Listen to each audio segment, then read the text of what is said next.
HarperCollins presents Becoming Grace by Hilary McKay. Read by Amy Cameron. Chapter 1. Salt Water. It was May, but the north wind blew icy cold over the sea. Will and Job, the big boys, had got the boat out and were taking Grace and Robbie fishing for a treat. All three boys were cheerfully barefoot, wearing shirts and shabby jackets, but Grace had been made to wrap up warm. Grace wore a petticoat, a woolen dress, and a red shawl tied on tight. Also thick stockings, her worn-out winter boots, and a brown knitted hat. Grace's hat slipped into her eyes so often she took it off and sat on it. Later, she was glad she'd done that. They rowed to a small rocky island that was Will and Job's favourite place to fish.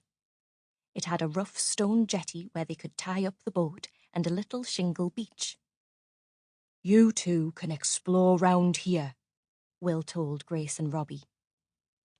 "Job and I won't be far away. There's a really good spot we like to fish from, just over those rocks." Then they gave Grace and Robbie cheese and hunks of homemade barley bread to munch and lots of instructions. "Don't go wandering off," said Will. "Robbie, look after Grace. She's only 8. "Yell if you need us," said Job. "Grace, look after Robbie. He's 10, but you'd never guess it." "Be good," said Will. "Stay dry," said Job. "And don't," they called together as they left, "come bothering us." The first thing Robbie and Grace did when the last bite of bread and cheese was eaten was go bothering Will and Job. They got in the way, went too close to the edges of steep drops, and tangled the fishing lines. Then they were told they were pests and marched back to where the boat was tied.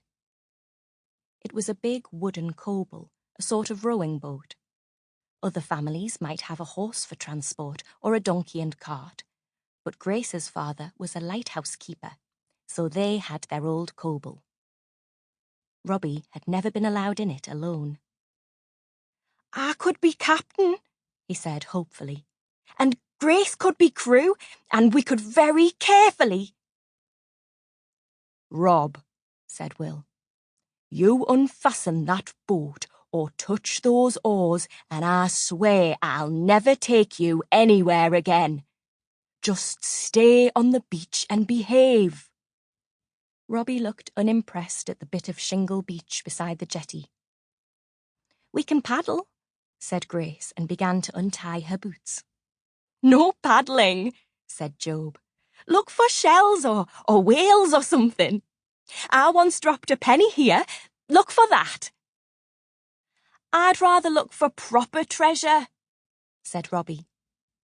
"Do that then," said Will, "but don't wander off. We haven't got long. Be ready to go back." There was no treasure on the beach. No shells that weren't broken. No whales out at sea. Robbie looked across to Will and Job. They were concentrating on their fishing and were half hidden by the rocks. "They've forgotten us," said Robbie, pleased. "Come on, let's get into the boat to be ready to go back." "I don't think we should untie it," said Grace. They didn't untie it, but they did push it round. Now it swung out to sea instead of lying against the jetty. Then Grace hung over one side and Robbie hung over the other. The water was so clear that it was like looking into glass.